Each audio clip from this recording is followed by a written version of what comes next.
চারদিকে আগুন লেগেছিল। কোনো উপায় ছিল না, সবাই এদিক ওদিক ছুটোছুটি করছিল। কেভিন এই আগুন থেকে শিশুদের একটি বাস বের করার চেষ্টা করছেন। সে কি এই লক্ষ্যে সফল হতে পারবে? জানতে গল্পে যাওয়া যাক। সিনেমার শুরুতে 18 সালের নভেম্বরের পরিবেশ দেখানো হয়। আমরা কেভিনকে দেখতে পাচ্ছি, যিনি গল্পের প্রধান চরিত্র, এবং তিনি একজন ড্রাইভার। কিন্তু রোজের মতো তার দিনটিও স্বাভাবিক ছিল। সে স্কুলে বাস চালকের কাজ করত, যেখানে সে খুব কম বেতন পেত। তার পক্ষে বেঁচে থাকা খুবই কঠিন ছিল। কেভিনের বাড়িতে একজন মা এবং একজন ছেলে আছে, যারা কেভিনের কথা শোনে না। কেভিন তাকে স্কুলে যেতে বলে, কিন্তু সে শোনে না। কেভিন বুঝতে পারছে না তার ছেলের সাথে কি করবে। তার একটি কুকুরও আছে। সে জানতে পারে যে কুকুরটিও অসুস্থ। সে তাকে হাসপাতালে নিয়ে যায়। তিনি ভেবেছিলেন যখন কষ্ট আসে তখন তা চারদিক থেকেই আসে। মানুষ খুব খারাপভাবে আটকে যায়, কিন্তু তবুও সে সাহস হারাচ্ছিল না। পরের দিন সে আবার স্কুলে যায়, যেখানে সে বাচ্চাদের বাসে তুলে স্কুল থেকে বের করে দেয়। এখন এটি ক্যালিফোর্নিয়ার প্যারাডাইস নামে একটি শহর, যেখানে আবহাওয়া সাধারণত শুষ্ক এবং গরম থাকে। আমরা পাহাড়ের ওপর বিদ্যুতের খুঁটি দেখতে পাই। এখানে একটি বৈদ্যুতিক তারের ভিতরে একটি শর্ট সার্কিট ঘটে, যার কারণে ঘাসের ওপর স্ফুলিঙ্গ পড়ে। এখন যেহেতু আবহাওয়া সম্পূর্ণ শুষ্ক ছিল, যার কারণে ঘাসও শুকিয়ে গিয়েছিল, তাহলে ওই ঘাসে আগুন লেগেছে। এই আগুন খুব দ্রুত জঙ্গলের দিকে এগিয়ে যায়, যেখানে পুরো স্বর্গ শহরটি উপস্থিত। যারা শহরের ভেতরে ছিল তারা আসন্ন বিপদ সম্পর্কে মোটেও জানত না। এখন কেভিন বাচ্চাদের স্কুলে রেখে যায়। তারপর তাকে সেখান থেকে তার বাসটি গ্যারেজে নিয়ে যেতে হয়েছিল, যাতে সে বাসটি ঠিক করতে পারে। ততক্ষণে আগুন জঙ্গলে অনেক ছড়িয়ে পড়েছিল। কিছু পুলিশ অফিসার আগুন দেখতে পান এবং তাৎক্ষণিকভাবে দমকল বাহিনীকে বিষয়টি জানান। দমকল বাহিনী এখানে আসে, কিন্তু তারা জানে যে এই আগুন পাহাড়ের চূড়ায় এবং সেখানে পৌঁছানো একটু কঠিন। কিন্তু তবুও তারা সাহস হারায় না এবং কোনোভাবে অন্য পথ থেকে পাহাড়ে ওঠার চেষ্টা করে। কিন্তু কিছু শ্রমিক এই আগুনে আটকে যান। আমরা কেভিনকেও দেখতে পাই যে এখান থেকে স্কুল বাসে করে গ্যারেজে যাচ্ছিল। আগুনের ব্যাপারে তার কাছে এখনো কোনো তথ্য ছিল না। ওর মা বাসা থেকে ফোন করে। সে বলল যে তোমার ছেলে বমি করছে এবং তাকে হাসপাতালে যেতে হবে। তাই কেভিন বলে যে চিন্তা করার কোনো কারণ নেই, আমার একটা বাস আছে এবং আমি একটা মেডিকেল স্টোর থেকে ওষুধ নিয়ে আসছি। তাই সে গ্যারেজে না গিয়ে সোজা মেডিকেল স্টোরে চলে যায়, কারণ তাকে তার ছেলের জীবন বাঁচাতে হবে। এখন শহরের ভেতরে এই ধোঁয়া স্পষ্ট দেখা যাচ্ছিল। তারা জানতে পারে যে বাতাস আমাদের দিকেও বইছে, যার অর্থ এই আগুন খুব শীঘ্রই শহরে পৌঁছাবে। পুলিশ অফিসাররা এক জায়গায় জড়ো হয়ে এই আগুনের সূত্রপাত কিভাবে তা জানার চেষ্টা করে, কারণ আমেরিকার জঙ্গলে আগুন লাগা স্বাভাবিক ঘটনা, কিন্তু এত দ্রুত আগুন লাগা স্বাভাবিক ছিল না। কিছু আগুন ছোট আগুনের সাথে সাথে নিয়ন্ত্রণ করা হয়, কিন্তু এই এলাকায় এখনো আগুন নিয়ন্ত্রণে আসেনি। পুলিশ অফিসাররা জানতে পারেন যে সেখানে বিদ্যুতের তার লাগানো আছে, আর যখন আগুনের স্ফুলিঙ্গ এলো, বাতাস এত জোরে ছিল যে বিদ্যুৎ বন্ধ করা গেল না, আর সেই কারণেই আগুনের সূত্রপাত। শীঘ্রই বিদ্যুৎ বিভাগের কিছু লোক সেখানে আসে। ফায়ার ব্রিগেডের লোকেরা তাদের উপর খুব রেগে যায় যে তুমি জানো না যে বাতাস এত জোরে বইছে, তোমার বিদ্যুৎ কেটে দেওয়া উচিত ছিল। ফায়ার ব্রিগেডের সাথে কথা বলার পর বিভাগের লোকেরা সমস্ত বিদ্যুৎ বন্ধ করে দেয়, কারণ তারা জানে যে এই ধরনের ঘটনা আরও ঘটতে পারে। তারপর আমরা একজন অফিসারকে দেখতে পাই, যিনি FBI-তে আছেন। সে ফায়ার ব্রিগেডের লোকেদের বলে যে আমি আগুনে আটকে আছি, কিন্তু এখানে কিছু ঘরবাড়িতে আগুন লেগেছে এবং সেই ঘরগুলির সাহায্যের প্রয়োজন। এজন্যই সে নিজে এখানকার মানুষকে সাহায্য করে। এই বাড়িটি জঙ্গলের কাছে তৈরি করা হয়েছিল। এই কারণেই সে কিছু লোককে তার নিজের গাড়িতে তুলে তাদের জীবন বাঁচায় এবং এখান থেকে তাদের নিয়ে যায়। এখন দমকল বাহিনীর লোকেরা জানতে পারে যে এই আগুন অনেক দিন ধরে জ্বলছে। ধোঁয়া দূর দূরান্তে ছড়িয়ে পড়ছে। সে তার ভেতরে কমপক্ষে 5 কিলোমিটার এলাকা দখল করে নিয়েছে। কেভিন তার বসের কাছ থেকেও ফোন পান। সে বলে যে যদি গ্যারেজের বাসটি মেরামত করা হয়ে থাকে তাহলে যত তাড়াতাড়ি সম্ভব বাসটি নিয়ে এসো, কারণ আজ বাচ্চাদের তাড়াতাড়ি ছুটি হবে। কিন্তু কেভিন তার বাসটি গ্যারেজের ভেতরে নিয়ে যায়নি। সে ওষুধ নিয়ে তার বাড়িতে যাচ্ছিল। ফায়ার ব্রিগেডের গাড়িগুলি এত দূর যেতে পারেনি, তাই এখানে ছোট হেলিকপ্টার এবং জাহাজ নেওয়া হয়। ওই জাহাজগুলো জল ভরে জঙ্গলের ওপর ছুঁড়ে মারে যাতে আগুন নিয়ন্ত্রণে আনা যায়। কিন্তু এত ভয়াবহ আগুন নিয়ন্ত্রণে আনা খুবই কঠিন ছিল। আগুন কেবল বাড়তেই থাকল, আর সেই কারণেই তারা আগুন নেভানোর জন্য আরও হেলিকপ্টার চেয়েছে, কারণ স্থলপথে আগুন নেভানো সম্ভব ছিল না। যখন এফবিআই অফিসার কিছু মানুষের জীবন বাঁচাতে জঙ্গলের বাইরে যাচ্ছিলেন, তখন তার চারপাশে আগুন জ্বলে উঠল। সে জানতে পারে যে আমি এখান থেকে বের হতে পারবো না। এই কারণেই সবাইকে পুকুরে পাঠায়, যাতে সবাই সেখানে গিয়ে তাদের জীবন বাঁচাতে পারে। কেভিন আরও জানতে পারে যে জঙ্গলে প্রচুর আগুন লেগেছে এবং ফায়ার ব্রিগেডের গাড়িগুলি সেই দিকেই যাচ্ছে।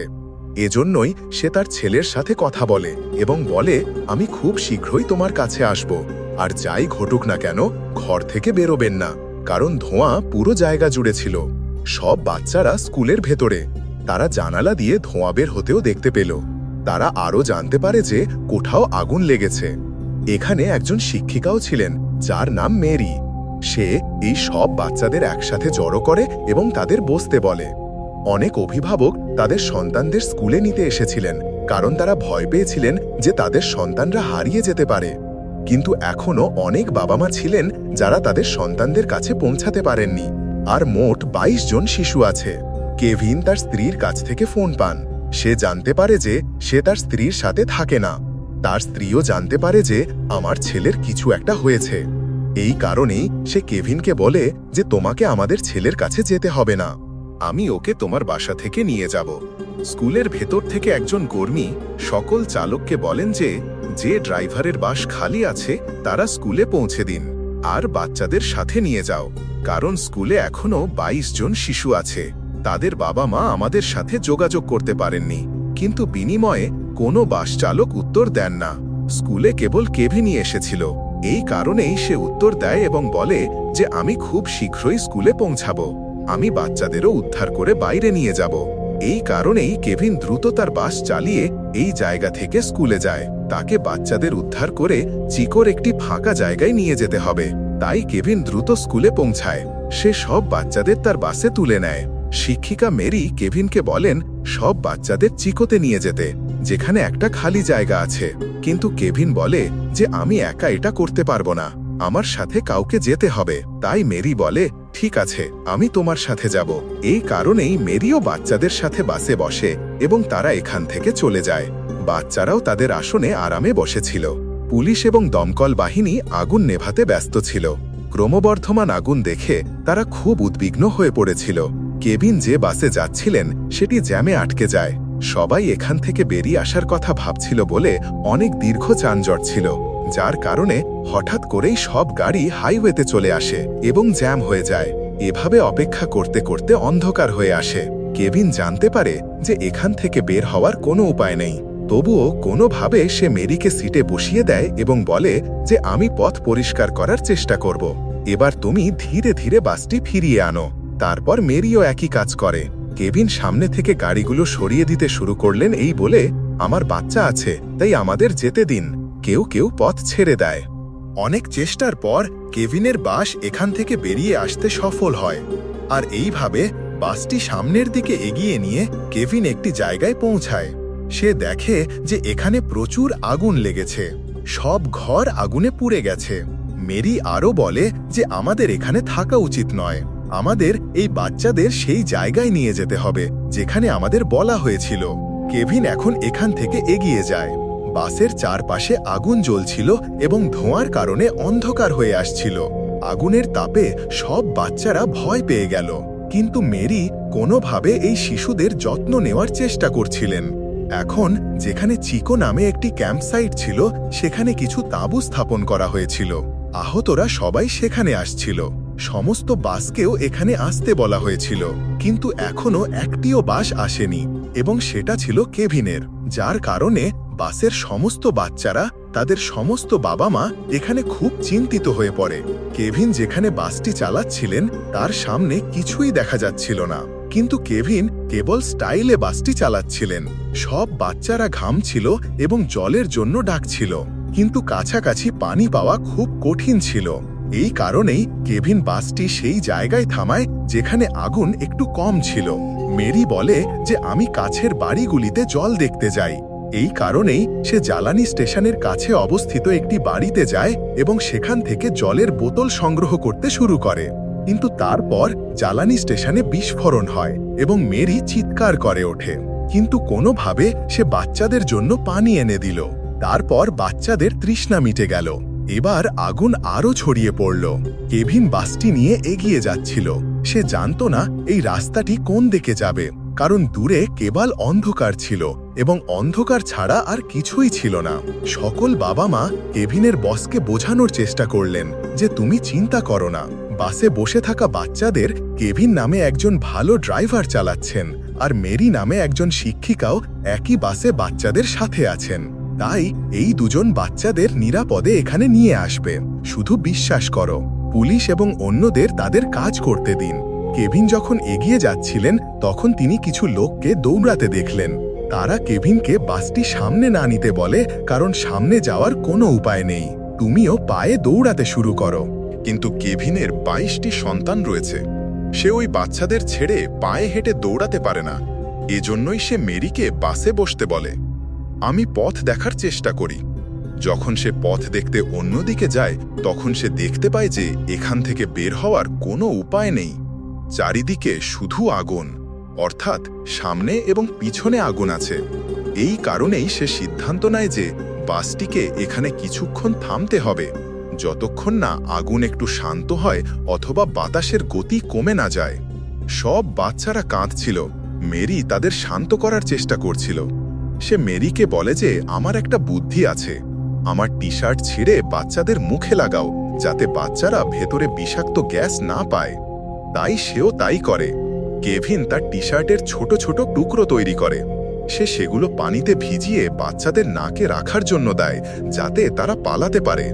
পুলিশও এখন জবাব দিতে শুরু করেছে। তারা জানতে পারে যে এত বড় আগুন নিয়ন্ত্রণে আনা সম্ভব নয়, কারণ এই আগুন কেবল একটি ছোট এলাকায় নয়, বরং অনেক বড় এলাকায় ছড়িয়ে পড়েছিল। হেলিকপ্টার বা জেটের সাহায্যে এটি নেভানো সম্ভব নয়, এমনকি দমকল বাহিনীর গাড়ির সাহায্যেও এটি নেভানো সম্ভব নয়। এই কারণেই তারা সিদ্ধান্ত নেয় যে আমাদের কেবল একটি বিষয়ে মনোনিবেশ করতে হবে, অর্থাৎ মানুষের জীবন বাঁচানো। ফায়ার ব্রিগেডের বড় বড় অফিসাররাও সংবাদ মাধ্যমের সামনে বলেন যে কারো চিন্তা করার দরকার নেই। আগুনে আটকে থাকা সকল মানুষ বা শিশুকে আমরা নিরাপদে বের করে আনব। ততক্ষণ পর্যন্ত কেভিন এবং মেরি একে অপরের সাথে কথা বলতে শুরু করে এবং তাদের দুঃখ ভাগ করে নেয়, কারণ দুজনেই মনে করে যে হয়তো এটাই তাদের শেষ সময়। কিন্তু কিছুক্ষণ পর তারা বুঝতে পারে যে আগুন খুব কাছে চলে এসেছে। কেভিন তৎক্ষণাৎ বাস থেকে নেমে তার চারপাশের আগুন নেভানোর চেষ্টা করে, কিন্তু বাতাস খুব দ্রুত বইছে, তাই আগুন নেভানোর নামই নিচ্ছে না। এটা দেখে কেভিন বুঝতে পারে যে এখন কেউ তাকে সাহায্য করতে আসবে না। এই কারণেই সে আবার বাসে ওঠে এবং সিদ্ধান্ত নেয় যে যাই ঘটুক না কেন তাকে বাসটি সামনের দিকে নিয়ে যেতে হবে। বাসটি শুরুতে শুরু হয় না, কিন্তু কেভিন বারবার চেষ্টা করে। অনেকক্ষণ চেষ্টা করার পর অবশেষে বাসটি শুরু হয় এবং সে আগুনের মধ্য দিয়ে বাসটিকে এগিয়ে নিয়ে যায়। এটি খুবই ঝুঁকিপূর্ণ কাজ ছিল, কারণ যদি কোনো জ্বলন্ত গাছ বাসের ওপর পড়ে যায় বা বাসে আগুন ধরে যায় তাহলে এখানে এই শিশুদের বাঁচানো অসম্ভব ছিল। এখন তারা জানালা এবং দরজা বন্ধ করে দিয়েছে। এই কারণেই ধোঁয়া এখনো ভেতরে আসেনি, এবং যদিও কিছু দৃশ্যমান ছিল না, কেভিন কেবল গাড়ি চালিয়ে যান এবং এগিয়ে যান, এবং তারপর অনেক চেষ্টার পর সে এমন একটা জায়গায় পৌঁছায় যেখানে আগুন পৌঁছায়নি, আর এইভাবেই সে সেই জায়গা থেকে বেরিয়ে আসতে পারবে। তারপর এখান থেকে সে তার বাস ধরে সেই জায়গায় যায় যেখানে তাকে বাস ধরতে বলা হয়েছিল। সেই জায়গায় বাবা মায়ের মন খারাপ ছিল, কিন্তু বাসটি দেখার সাথে সাথেই তারা বুঝতে পারে যে আমাদের বাচ্চারা নিরাপদ। এই কারণে সমস্ত বাবা মা খুশি এবং তাদের সন্তানদের যত্ন নেয়। একই সাথে বাবা মা মেরি এবং কেভিনকেও ধন্যবাদ জানায়, কারণ তারা তাদের জীবনের পরোয়া করেনি। তারা সমস্ত শিশুর জীবন বাঁচিয়েছে এবং তাদের নিরাপদে নিয়ে এসেছে। এখন কেভিনকে তার পরিবারকেও খুঁজে বের করতে হবে। সে তার পরিবারকে খুঁজতে ক্যাম্পের ভেতরে যায়, যেখানে সে তার মাকে দেখতে পায়। সে তার মাকে দেখে খুব খুশি হয় এবং জিজ্ঞেস করে, আমার ছেলে কোথায়? তার মা বলে যে তোমার স্ত্রী তোমার ছেলেকে তার সাথে নিয়ে নেছে। কিন্তু এখন এই অগ্নিকাণ্ডের কয়েকদিন পর সময় দেখানো হয়েছে, যেখানে অবশেষে কোনোভাবে আগুন নিভে গেছে। কিন্তু আগুন নেভানো সত্ত্বেও আগুন তার চিহ্ন রেখে গিয়েছিল। কেভিন তার পোড়া বাড়ির কাছে যায় এবং এখানে তার পরিবারের ছবি দেখতে শুরু করে। আমার সাথে সবার ঘর পুড়ে ছাই হয়ে গেছে, এটা ভেবেও সে দুঃখিত ছিল। তারপর একটা গাড়ি আসে। কেভিন তার দিকে তাকাতে শুরু করে। গাড়ির ভেতর থেকে তার স্ত্রী এবং ছেলে বেরিয়ে আসে। তারা কেভিনের সাথে দেখা করে এবং পিতা ও পুত্র উভয়ে নিরাপদে ছিলেন। এই কারণে তারা খুব খুশি। কেভিনের স্ত্রীও তার ভুল বুঝতে পেরেছিলেন এবং তারা আবার একসাথে থাকার সিদ্ধান্ত নেন, কারণ এত বড় দুর্ঘটনার কারণে তাদের অনেক অসুবিধার সম্মুখীন হতে হয়েছিল, যার কারণে তারা পরিবারের গুরুত্ব এবং একসাথে বসবাস কতটা ভালো তা বুঝতে পেরেছিল। আর এর সাথে সাথে এই ছবির গল্প এখানেই শেষ হয়।